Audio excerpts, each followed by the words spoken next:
وعلى من وصلنا الإمام حجة الإسلام أبو حامد محمد بن حمد الغزالي وعلى من وصل صدر محمد القدس لنا الحبيب عبد القادر بن أحمد الوكيل وعلى من وصل صدر الحافظ المسلم القطب الحبيب عبد الله بن عبد القادر بن الفقيه وعلى من وصل الخمام القطب الغوث الحبيب أبو بكر بن محمد بن معرفة ورسوله ومغفرهم أن الله يغفر لهم ويرحمهم من درجات الجنة أن الله يعيد علينا بركاتهم وأسرارهم وأنوارهم وعلومهم وأن بهذه وسكنات في ديننا الآخرة ولا روح جميع المؤمنين والمؤمنات والمسلمين في جميع جهات. الفاتحة.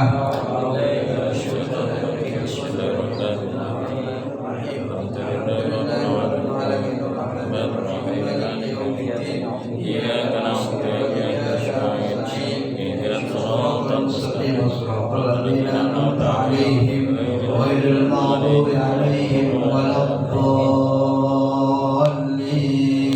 رب اغفر لي ولوالدي وللمؤمنين آمين. بسم الله الرحمن الرحيم. قال المؤلف رحمه الله تعالى ونفعنا به آمين. Tamyizul faraid was sunnah.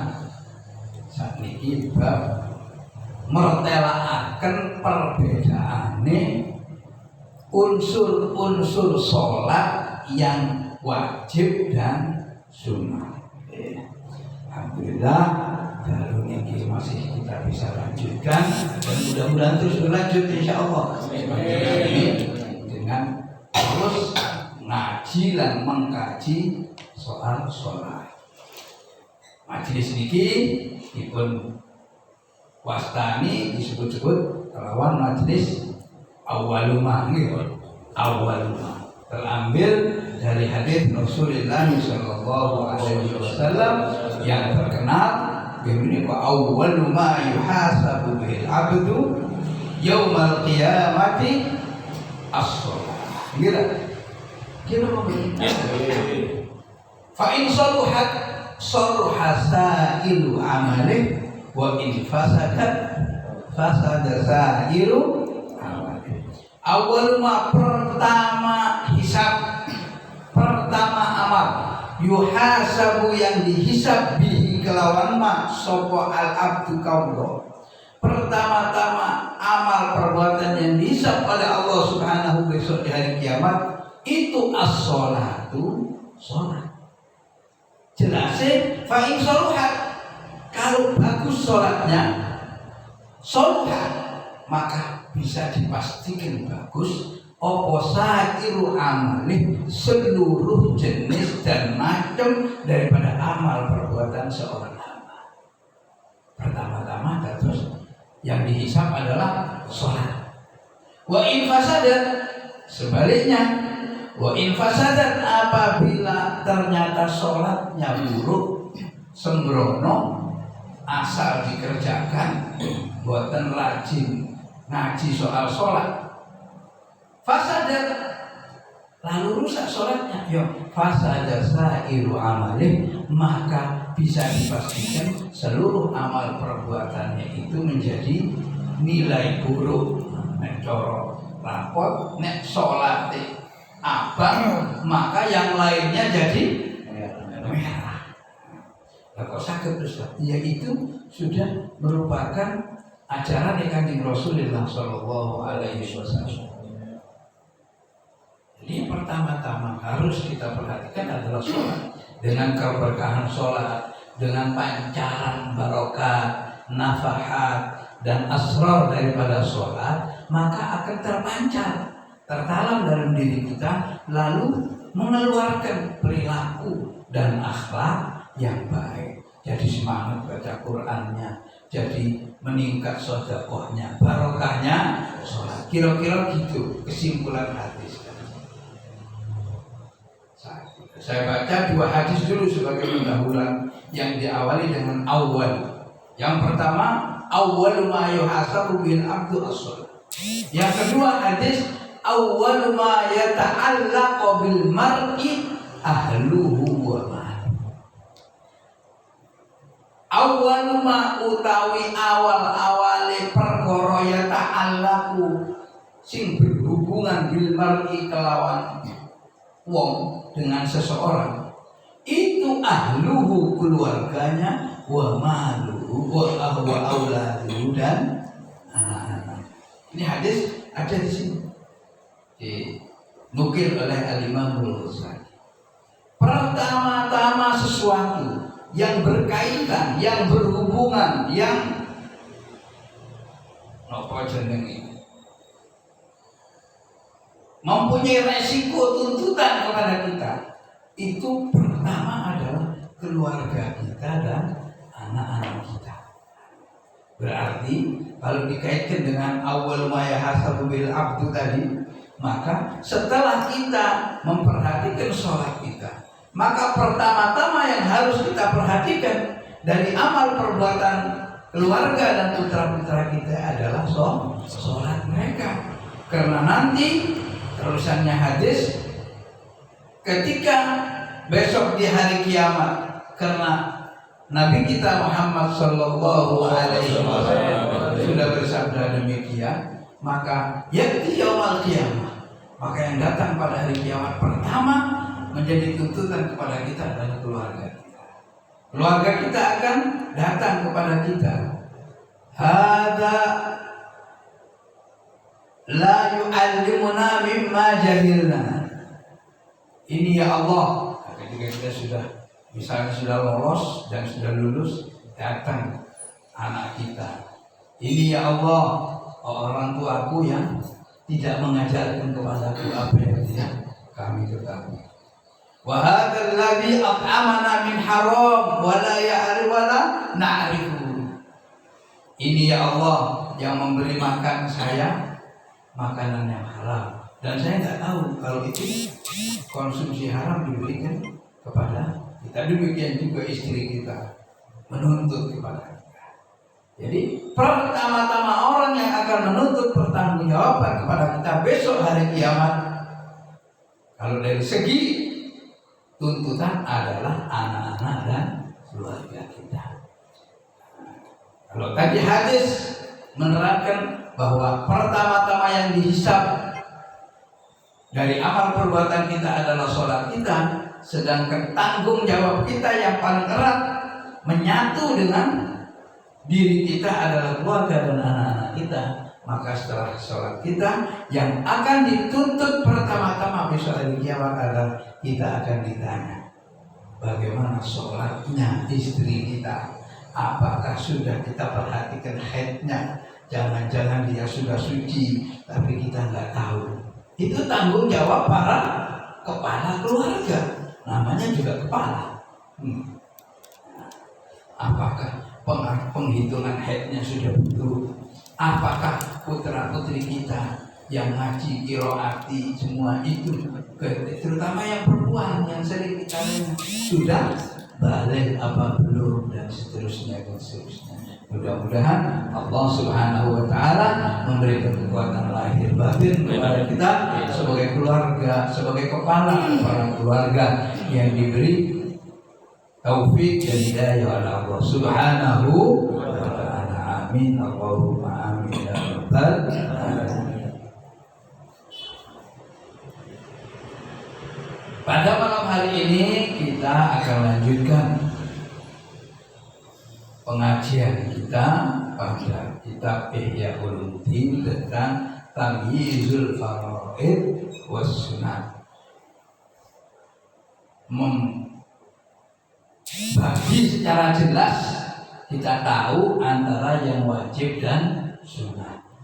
Kemarin sebenarnya sudah kita bahas, akan tetapi ini sebagian kita rinci mengapa kita harus tahu yang sunnah, yang wajib, kemudian yang kalau yang wajib dalam bentuk rukun, rukunnya sholat, yang sunnah ada dua, apa? Sunnah hayat dan sunnah ab'ad. Sunnah hayat dan sunnah ab'ad. Yang wajib rukun-rukun yang sudah kita sebutkan, saya sebut secara cepat, adalah niat, takbiratul ihram, berdiri, baca Fatihah, ruku, i'tidal, sujud, julus baina sajdatain, tumanina, wal julus lin tasyahhudil akhir, ya tahiyat akhir, wa tasyahhudul akhir termasuk baca tahiyat akhir. Duduknya ya rukun, baca tasyahudnya ya rukun. Apa itu? Yaitu at-tahiyatul mubarakatus salawatut thayyibatul lillah. Assalamualaikum ya Nabi wa rahmatullahi wa barakatuh. Assalamualaikum wa ala ibadillahi sholihin. Asyhadu an la ilaha illallah wa asyhadu anna Muhammadan. Makanya disebut tasyahud. Karena tasyahud menyimpan kata asyhadu. Terus sudah itu namanya tasyahud. Sisanya itu sholawat. Allahumma sholli ala Muhammad wa ala ali Muhammad. Cukup. Kalau mau lebih sempurna, Allahumma sholli ala Muhammad wa ala ali Muhammad kama shallaita ala Ibrahim wa ala ali Ibrahim wa barik ala Muhammad wa ala ali Muhammad kama barakta ala Ibrahim wa ala ali Ibrahim fil alamin innaka Hamidum Majid. Itu yang dibaca oleh Nabi, oleh para ulama, karena ingin mempertebal rasa adab budi pekerti, sehingga jangkar mengkanjeng Nabi berdasarkan tentu ada hadis-hadisnya tentang penghormatan kepada Nabi, termasuk pengakuan para sahabat tentang kepemimpinan para Nabi. Ana sayyidu waladi Adam wala fakhr, kata Rasulullah, saya ini pemimpin seluruh umat manusia mulai zaman Adam sampai kiamat. Seluruh pimpinannya adalah kita, adalah aku. Wala fakhr, saya ngomong begini ini bukan karena sombong, bukan karena bangga. Akhirnya para ulama menambah sholawatnya kurang seret neka ade sayyidina.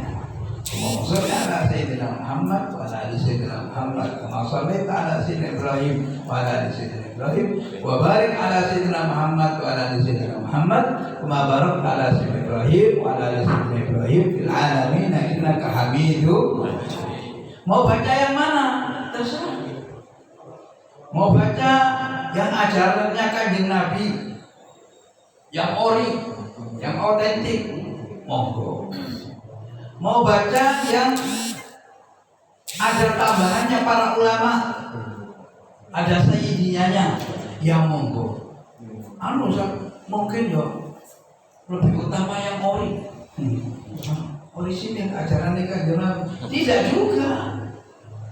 juga. Kenapa? Karena memperhatikan ta'addub, berakhlak dalam menyebutkan nama Rasulullah, apalagi bersalawat kepada Rasulullah, itu juga makin memantapkan hati. Nah itu kok melebihi ajarannya Kanjeng Nabi. Ya, kalau idza ta'arud bainal adab apa istilah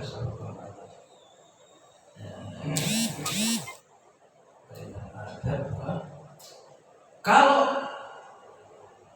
berbeda atau saling mendahului bainal amri wal adab, idza ta'arada aw tasabaqa bainal amri wal adab quddimal adab.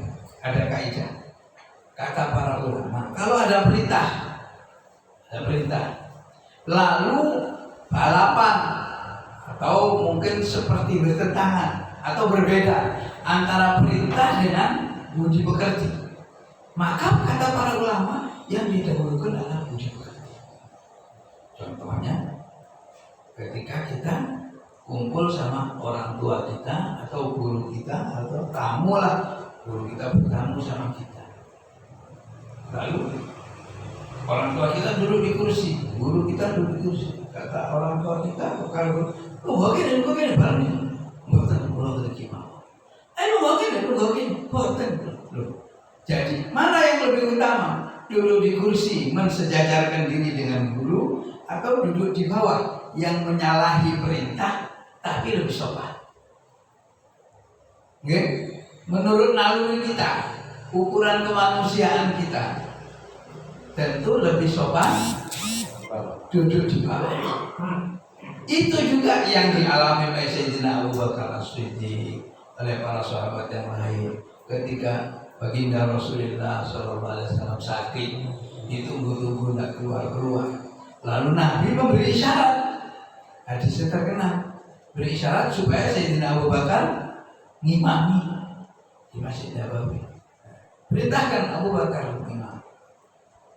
Begitu sudah maju, Abu Bakar sudah di depan, ternyata Rasulullah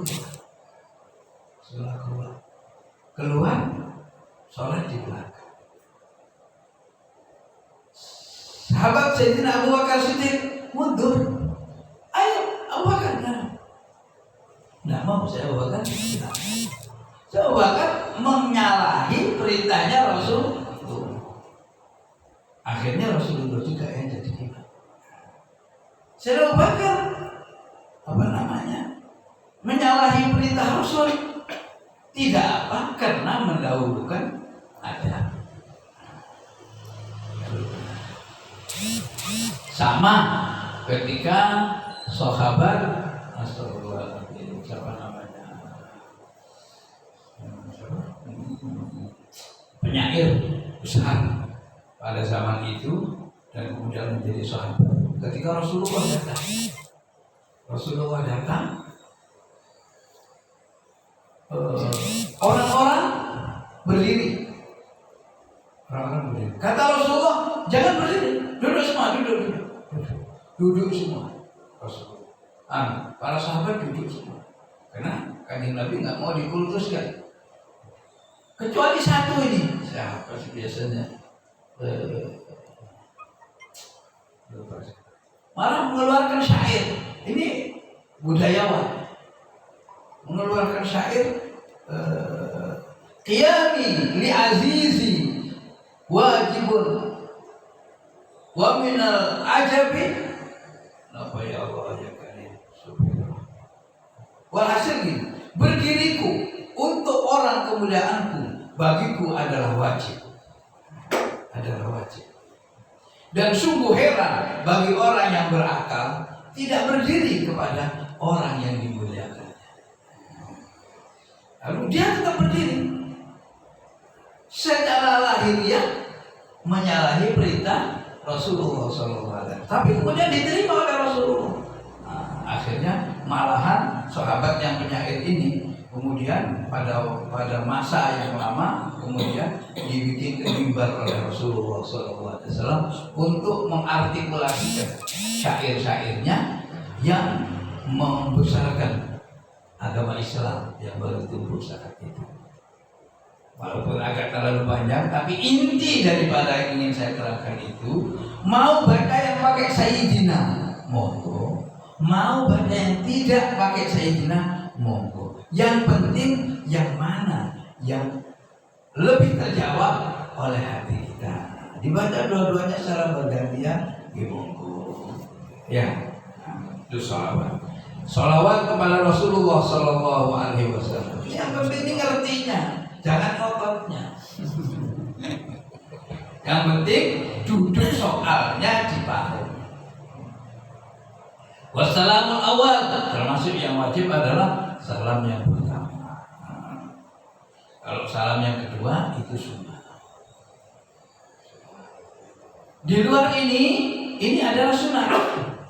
Apa misalnya?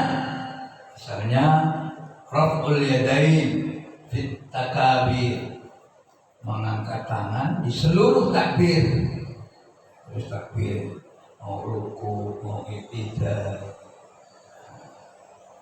bangun dari tahiyat awal, berdiri, itu semua sunnah, termasuk al-julus litasyahhudil awal, duduk untuk tahiyat yang pertama, semua itu sunnah.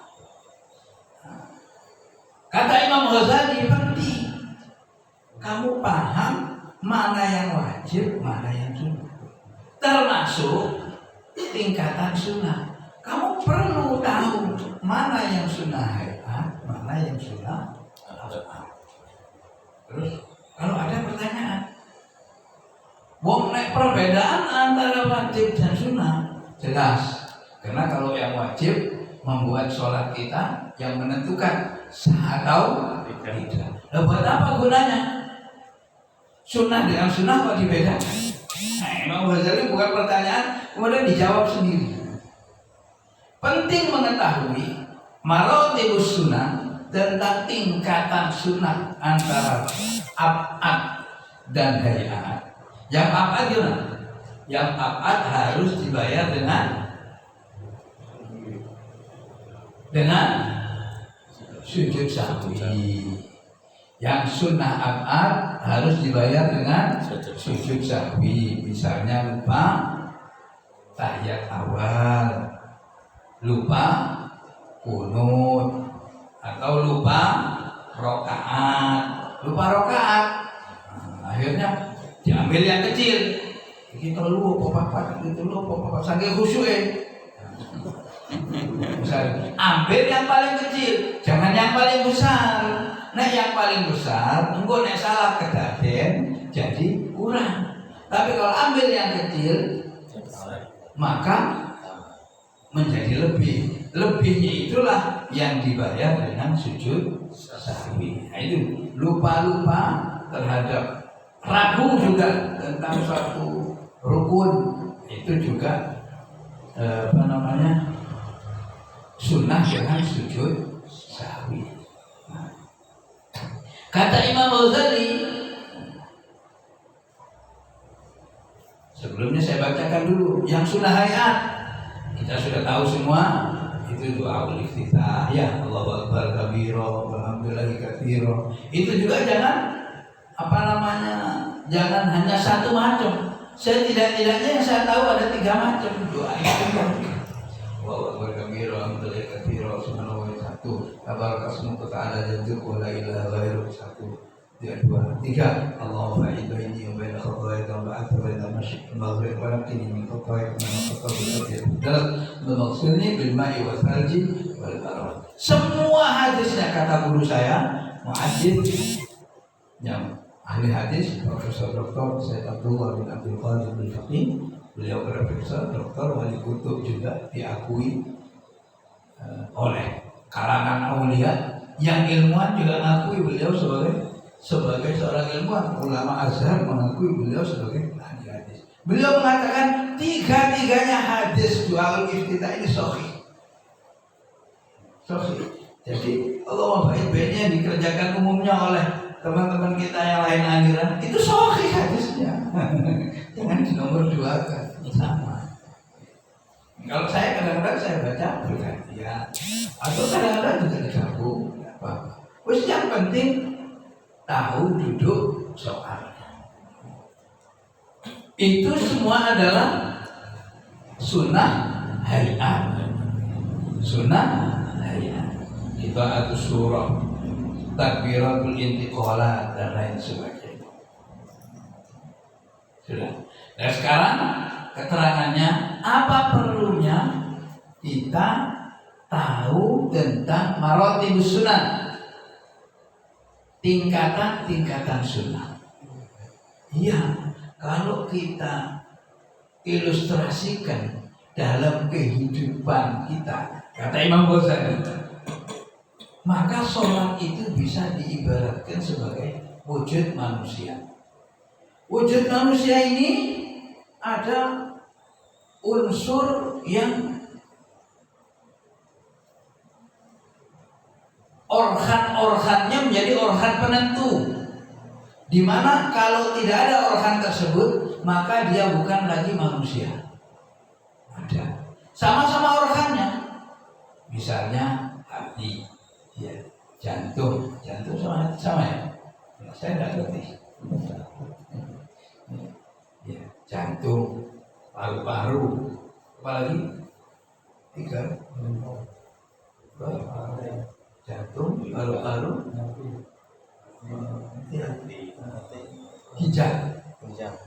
ginjal, paru-paru, jantung. Tanpa ini selesai, bukan lagi manusia tapi jenazah. Ada organ yang lain, di mana tanpa organ itu masih ada manusianya, tapi nggak bisa apa-apa. Misalnya manusia tanpa mata, manusia tanpa indera penciuman, manusia mulutnya sakit terus. Organ penting, tapi organ penting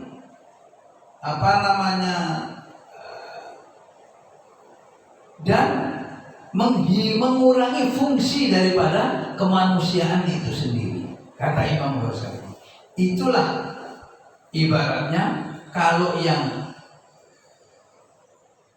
jantung, ginjal, dan paru-paru itu rohnya sholat, sedangkan mata, apalagi hidung dan lain sebagainya itu sunnah abadnya sholat. Abadnya sholat artinya apa? Sholat kalau nggak pakai tahiyat awal itu terasa nikmat. 4 rakaat kok nginci, jelek sholat. Ada unsur organ-organ tubuh manusia, tanpa organ tersebut kemanusiaannya tetap, fungsi badanianya juga tetap, tapi jadi jelek. Misalnya manusia ya ada, tapi hidungnya nggak ada bolongan itu misalnya. Ya penciumannya tetap. Misalnya telinganya tetap, tapi daun telinganya nggak ada. Misalnya. Tangannya ada, tapi jari-jarinya nggak ada. Ya bisa berfungsi cuma tangannya, tapi tidak optimal. Kata Imam Ghazali,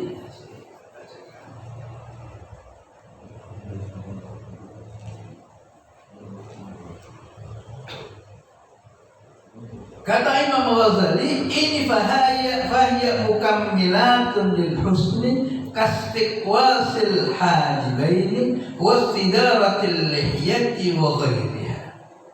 Maka itu merupakan unsur yang menjadi baiknya sholat. Jadi dalam sholat pun, kata Imam Ghazali, ada yang menjadi ruhnya sholat. Apa ruhnya sholat? Yaitu al-khusyu' wa hudurul qalbi. Hadirnya hati, khusyuknya di dalam sholat, itulah ruh daripada sholat. Sholat kok nggak khusyuk, sehingga lupa baca Fatihah, apalagi lupa baca Fatihah, maka mengakibatkan sholat kita tidak sah. Itu jantungnya sholat. Sholat sudah selesai sholatnya, tapi lupa kalau wudunya sudah batal. Nah, dengan kata lain, sholatnya tanpa wudu. Karena itu livernya sholat, maka itu tadi bukan sholat. Karena kalau diibaratkan manusia, itu sudah bukan manusia karena tanpa roh. Kalau yang dilupakan itu adalah abadus sholat, misalnya seperti lupa tahiyat awal, lupa qunut, menambah sujud, misalnya sudah duduk dua sujud, kadang-kadang terjadi duduk dua sujud. Loh, ini aku mau sujud, induk kita bisa nopo induk, wali, akhirnya duduk lagi, sujud lagi. Yang tahu hanya kita, yang ragu hanya kita. Kelupaan seperti itulah yang disyariatkan sujud sahwi. Karena jelek, sholat kok sujudnya 3 kali. Atau lupa tahiyat awal, atau lupa qunut. Lupa qunut kalau menurut mazhab Syafi'i itu Sunnahnya yujbaru bisujudis sahwi. Sunnah dibayar dengan sujud sahwi.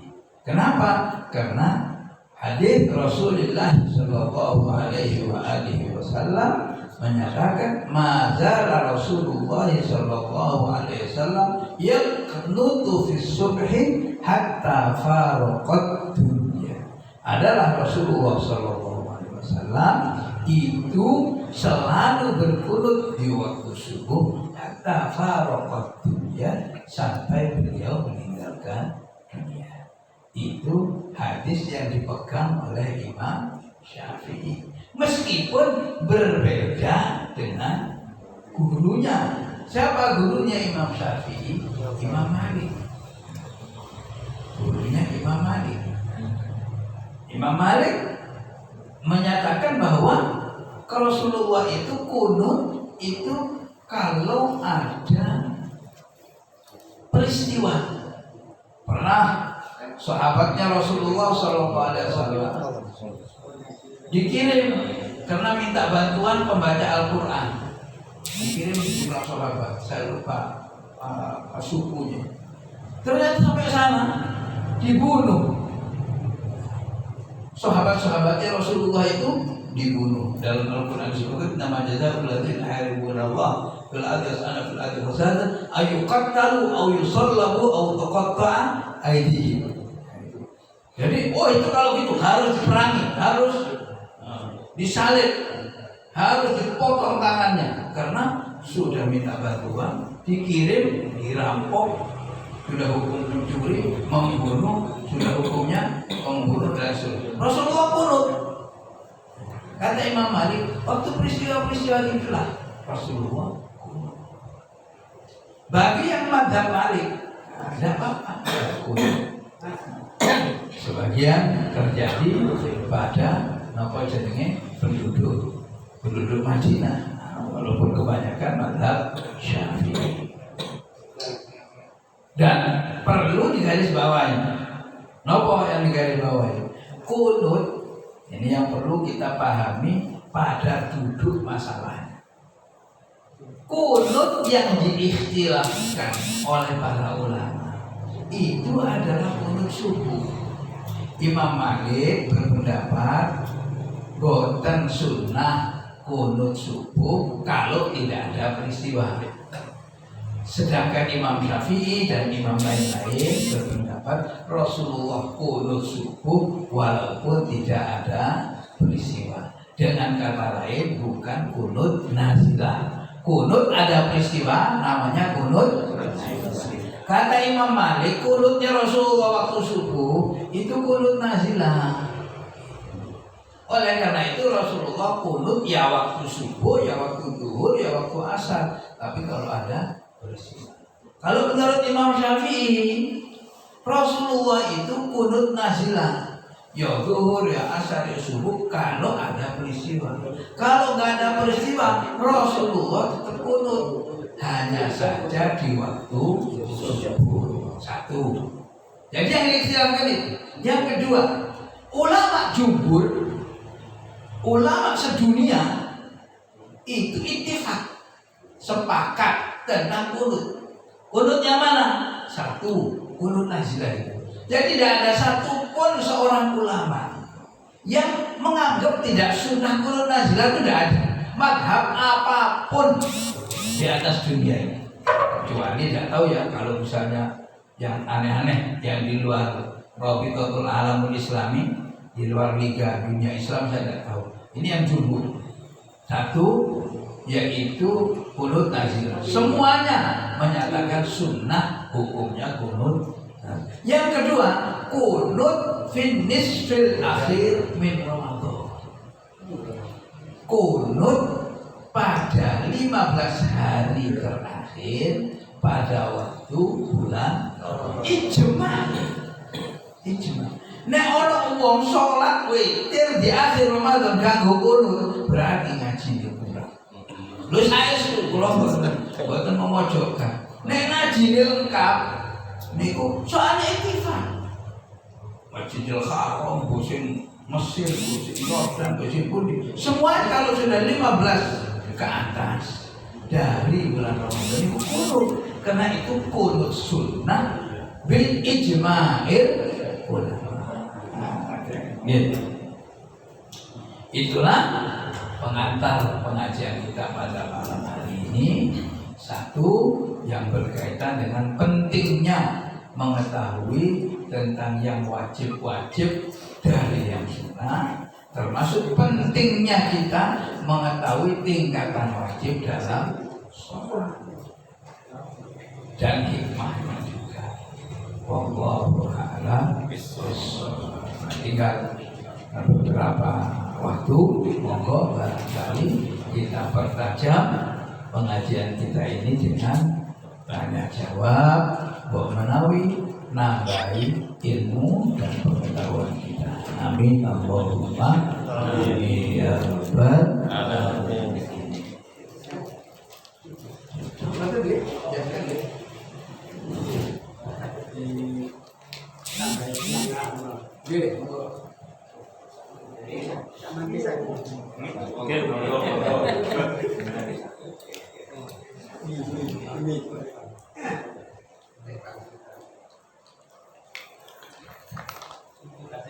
Terima kasih. Kalau beritan masalah kewajiban dalam sholat dan rukun semuanya menangis ampun menambah beliau. Kajian yang terakhir adalah kita khusyuk agar nilai sholat kita ini sempurna. Jika tangan-tangan ini diawali dengan takbiratul ihram, itu pun khusyuk, konsentrasi penuh. Namun di tengah-tengah pilih kerjaan, kadang pilih permasalahan, kemudian dikembalikan lagi. Artinya kita kurang konsentrasi penuh. Yang kalau tangan-tangan nyata ini pun termasuk tergolong khusyuk. Nomor kasih menawi kita jadi khusyuk penuh mulai takbiratul ihram sampai salam. Nomor ada tips atau cara-cara agar sholat kita ini sempurna.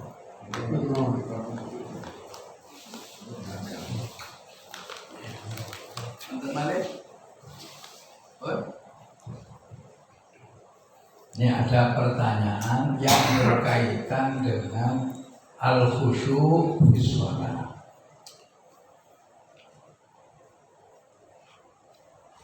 Kalau sudah akan di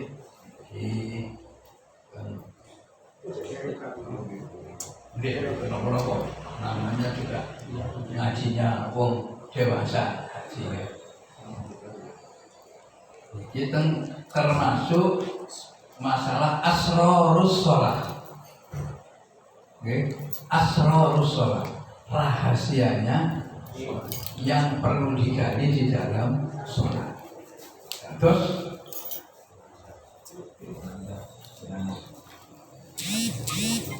kita al-khusyuk niku jelas merupakan ruhus sholat. Al-khusyuk itu juga merupakan maksudus sholat. Khusyuk itu merupakan rohnya sholat, sekaligus tujuan utama daripada sholat. Karena Allah Subhanahu wa Ta'ala berfirman dalam Al-Quran dalam surah Toha, wa aqimis sholata li dzikri. Wa aqim, dan dirikanlah wahai Muhammad as-sholata, akan sholat. Tujuannya dzikri, untuk mengingatku. Jadi tujuan sholat ini adalah untuk mengingat Allah Subhanahu wa Ta'ala. Adapun yang lain-lain, misalnya inna sholata tanha 'anil fahsya'i wal munkar. Sesungguhnya sholat itu mencegah orang yang sholat dari segala kekejian dan kemungkaran. Itu masuk pada bagian hikmahnya sholat. Hikmahnya sholat.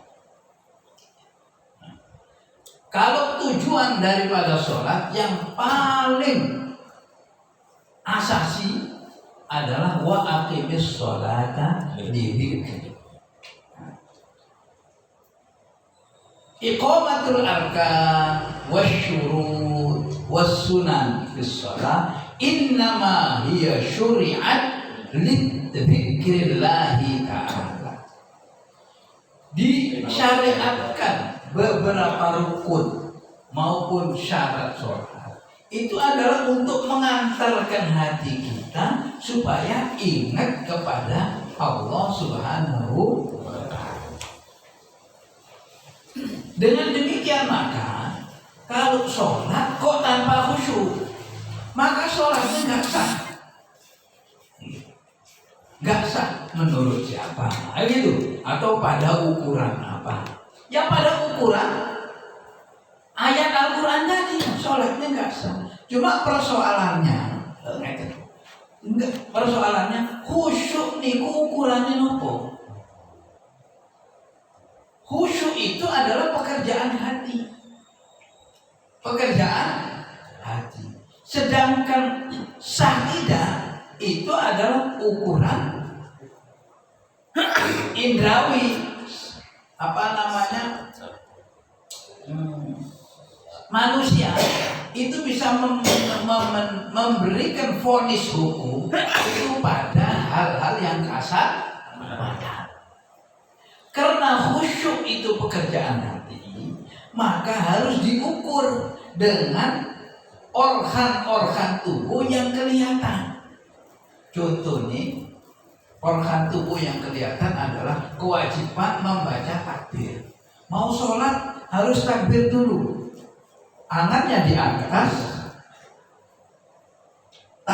diangkat, lisannya berbunyi Allahu Akbar, hatinya niat Allahu Akbar, saya niat sholat isya. Itu penting. Kenapa? Karena itu pintu masuknya sholat. Para ulama menerangkan itu merupakan rukun pintu masuknya sholat. Jadi harus ingat. Kalau tidak ingat misalnya, begitu sudah tengah-tengah sholat, saya tadi niat apa enggak? Batal sholatnya. Kenapa? Karena innamal a'malu binniyat.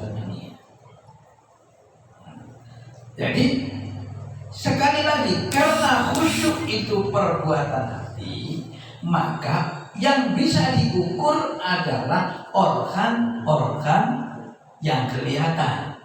Oleh karena itu, ukuran sholat khusyuk itu adalah apabila syarat dan rukunnya sholat telah ditunaikan dengan baik, baru itu merupakan indikator atau ukuran atau parameter bahwa sholatnya adalah sah. Kenapa sah? Ya mergo iku ukurannya khusyuk. Nek wis takbire tepat, niate tepat, maca Fatihah tepat, kok ternyata enggak khusyuk. Ya berarti niku gak iso dibahas, maksud bukan enggak bisa dibahas, enggak bisa diukur. Nah, kata Imam Ghazali, orang yang syarat rukunnya sudah pas, wudunya sudah tepat, takbirnya sudah tepat, niatnya sudah tepat sampai salam, tapi pikirannya seiring tuku, seiring pasar, seiring iku podo karo ngadep nang Gusti Allah tanpa roh. Tanpa roh apa? Ya kayak kaman ada janazatan ilallahi rabbil alamin. Seperti wong sing nyuguhi bathang nang ngarsane Allah Subhanahu wa taala. Itu kalau Imam Ghazali. Dengan kata lain, menurut Imam Ghazali, sholat yang seperti itu, yang mutunya badan, bukan mutunya manusia yang berakal. Ya, terus saya sebut tidak sah tadi, tidak sah menurut tinjauan tasawuf yang berukuran pada ayat wa aqimis sholata lidzikri. Saya ulangi lagi supaya tidak salah paham. Tidak sah dikembalikan kepada ayat itu tadi. Sekali lagi saya katakan bahwa khusyuk itu sulit tolok ukurnya. Oleh karena sulit tolok ukurnya, karena khusyuk dan hudurul qalbi, hadirnya hati itu tidak ada parameternya, maka yang dijadikan parameter adalah rukun dan syaratnya sholat. Kok lagi wudhu? Jelas tidak sah, jelas tidak khusyuk. Maka Pak Ciaskan kira-kira boleh? Cukup ya? Oke, doa dalam sholat yang itu yang kira-kira bisa dilakukan. Karena saya pernah mendengar doa yang paling afdal itu dilakukan di dalam sholat, tapi di luar dalam sholat. Yang kedua, kalau itu sah, terus dilakukan di mana? Di sujud terakhir atau setelah salam? Karena tujuan sholat itu adalah mengingat Allah, dan caranya supaya mengingat Allah dengan benar itu adalah khusyuk. Salah satu sarana untuk khusyuk adalah memperbanyak doa kepada Allah Subhanahu wa Ta'ala. Walaupun demikian, baginda Rasulullah SAW maupun para ulama itu sudah mengajarkan doa-doa yang ada dalam sholat, termasuk termasuk doa yang jelas dibaca oleh Rasulullah ketika tahiyat sudah selesai. Begitu tahiyat akhir selesai, itu jelas ada hadisnya, Rasulullah menambah doa, Allahumma firli ma qaddamtu wa ma akhartu wa ma asrartu wa ma alantu wa ma asraftu wa ma anta a'lamu bihi minni antal muqaddim wa antal mu'akhir la ilaha illa anta Allahumma na'udzubika Allahumma na'udzubika min adzabin nar wa min adzabil qabr wa min syarri fitnatil mahya wa min syarri fitnatil masiihid dajjal wa a'udzubika minal ma'tham wal maghram. Atau ditambah doa-doa lain doanya Rasulullah. Ini artinya Rasulullah mengajarkan bahwa ada tempat-tempat yang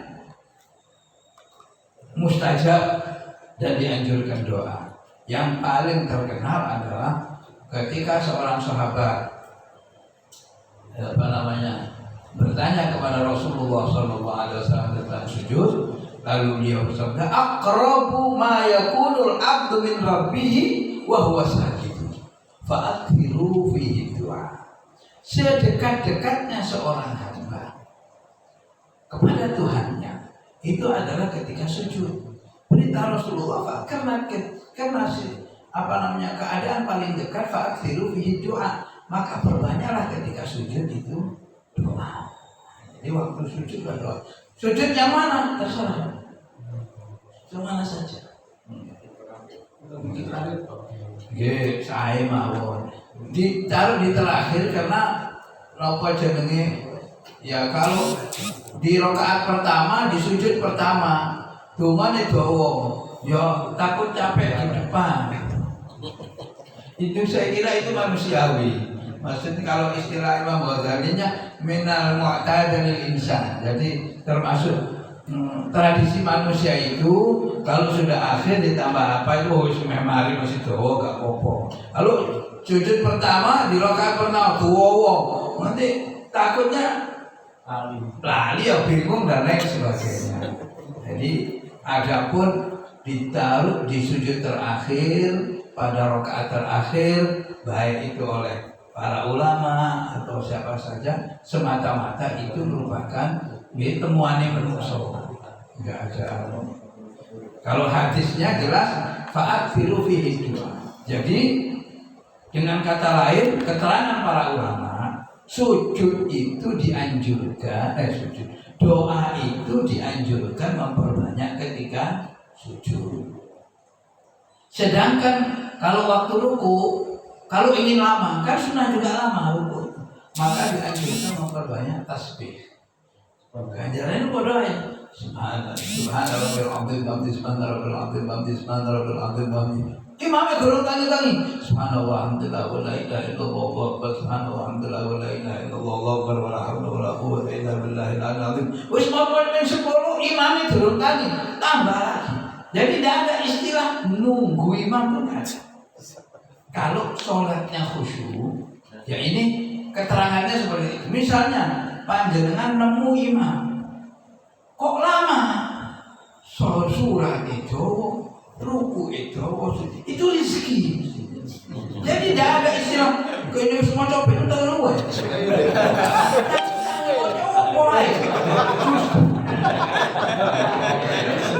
Justru itu rezeki panjenengan diberi kesempatan membaca tasbih sebanyak-banyaknya. Kok imamnya sujud lama? Itu rezeki kita membaca doa sepanjang-panjangnya. Gitu. Oh, malah dirasani.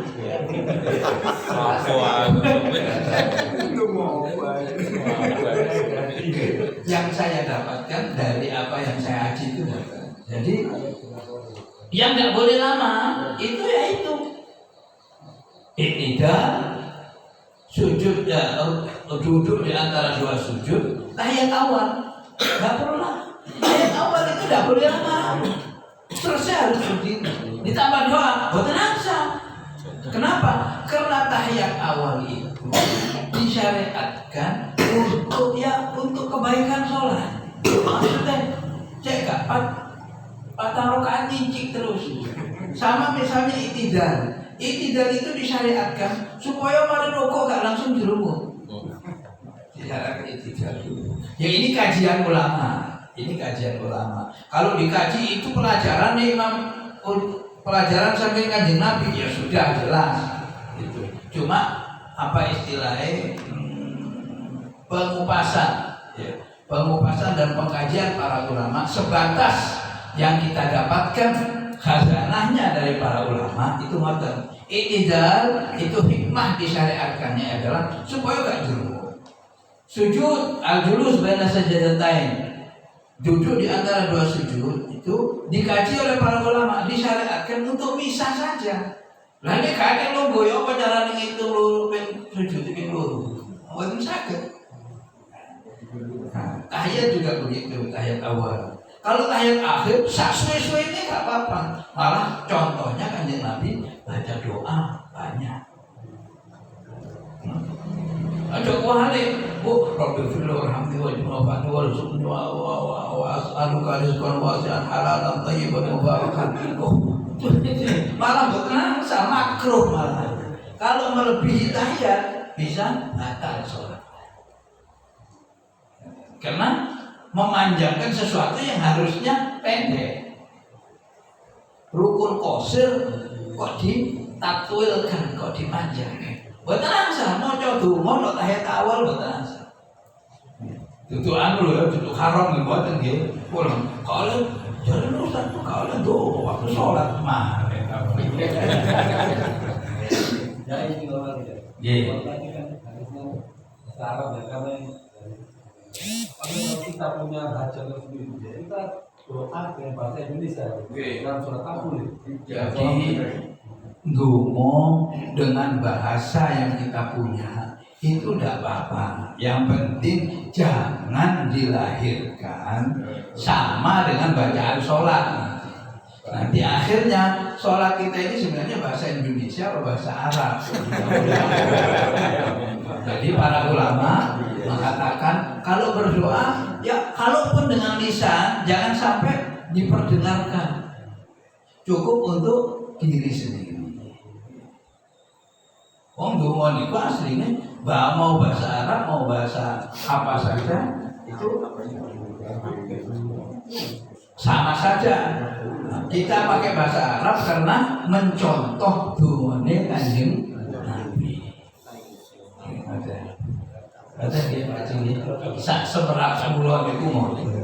Kok menawi wonten keterangan ingkang langkung luas nggih monggo. Monggo. Ini masalah kunut Pak ya. Pamit saya pada waktu sholat jamaah di luar perjalanan kan nanti ke sholat, imamnya itu nggak pakai kunut, apakah saya mengikuti apa gimana sholat saya atau enggak itu pengalaman saya waktu pertama jalan. Ini ada pertanyaan. Kalau kita makmum, misalnya dalam perjalanan, imamnya tidak kunut, kita kunut apa enggak? Sedangkan saya kebiasaan adalah kunut dan meyakini kunut sesuatu yang sunnah dalam sholat. Saya jawab berdasarkan normanya saja. Norma ini orang sholat jamaah, kewajiban imam adalah mendudukkan diri sebagai pemimpin sholat. Artinya ya syarat rukunnya harus tepat, nek moco ya harus dipahami oleh makmum dan seterusnya. Layak untuk diikuti. Maksudnya layak untuk diikuti gimana? Nggih sholat itu kudu genah, wacanane kudu genah, syarat rukunnya harus jelas kasat mata, bisa kelihatan genah. Makmum ketika dia sudah niat makmuman lillahi ta'ala, artinya sudah mengikatkan diri untuk ikut dan patuh dengan apa yang dilakukan oleh imam, melu. Jadi kalau dalam bahasa fikih iqtida, ikut. Nah. Bagaimana kalau antara imam dan makmum berbeda? Kalau berbeda, maka carilah solusi sehingga norak. Carilah solusi yang norak bahasa lainnya, yang enggak terlalu ekstrim. Wah, tambah repot banget. Boleh sini enak tambah ekstrim. Yang tidak nyolok. Contohnya imamnya gak sholat, gak kunut. Makmum biasa kunut tapi si pendek. Rabbil firli wal walidayya. Allahu akbar. Rabbana atina fid dunya hasanah wa fil akhirati hasanah wa qina adzabannar. Allahu akbar. Rabbil firli wal walidayya. Allahu akbar, cukup. Sudah menggugurkan kesunahan. Demikian juga nek imamnya tidak melakukan barang sunnah. Karena sampean sudah makmuman lillahi ta'ala, ojo melawan imam, ngelakoni sunnah. Contohnya imamnya lali gak tahiyat awal. Subhanallah. Subhanallah betul pancet ae. Wis tak layak dhewe. Mboten rasa. Mau ndak mau harus berdiri. Kenapa? Karena tahiyat awal itu sunnah, sedangkan ikut imam hukumnya wajib. Termasuk umur kata mau ini tambahin cowok-cowok lah. Itu misalnya lagi ya mendahului imam, termasuk tidak sopan mendahului imam. Imam durung ruku di sini. Sah nopo batal sholatnya? Tetap sah kalau tidak lebih dari satu ruku. Gimana? Qul a'udzu minal jinnati wan nas. Allahu akbar. Imam Allah sami Allahu liman hamidah. Di sini boten batal, tapi elek niku salate. Makruh. Termasuk makruh. Kenapa? Karena inti daripada orang makmuman itu al-iqtida, manut kepada imam. Modal tahiyat durung mari, imam wis salam. Sebaiknya Anda salam. Assalamualaikum warahmatullahi wabarakatuh. Oh, imam wis wiridan. Allahumma sholli ala sayyidina. Nah, itu meninggalkan yang wajib. Imam itu sudah mengajarkan yang wajib, sudah melaksanakan yang sunnah. Salam itu, saya masuk tahiyat itu makruh mana? Pokoknya ikut imam. Imam sudah melakukan rukun yang pertama, assalamualaikum warahmatullahi wabarakatuh. Gitu kan? Assalamualaikum warahmatullahi wabarakatuh. Nanti kita mau anggota Pak Rusdiansa. Cekap ya, normanya begitu normanya. Jadi silakan kembangkan sendiri. Wallahu a'lam. Sambut, monggo kita akhiri dilawan. Ini qasidah saja ini tujuan ini kita tambah tokoh. Bismillahirrahmanirrahim. Allahumma shalli ala sayyidina Muhammadin wa ala ali sayyidina Muhammad. Alaika bi taqwallah fi sirri wal alam wa qalbaka nadhibhu min al-rijzi wad daram. Alaika bi taqwallah fi sirri wal alam wa qalbaka nadhibhu min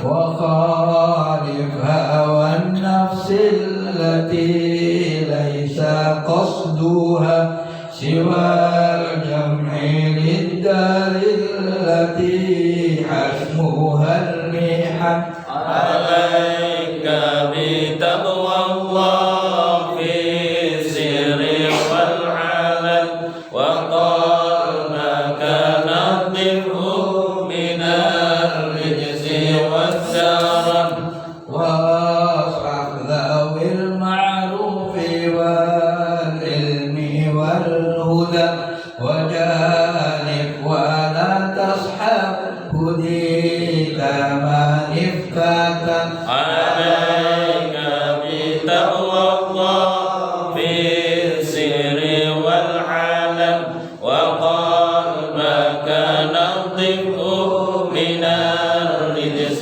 والدرن وإن ترضى بالمقسوم إحسان نعما وإن لم تكن ترضى به اشتى في حسن. عليك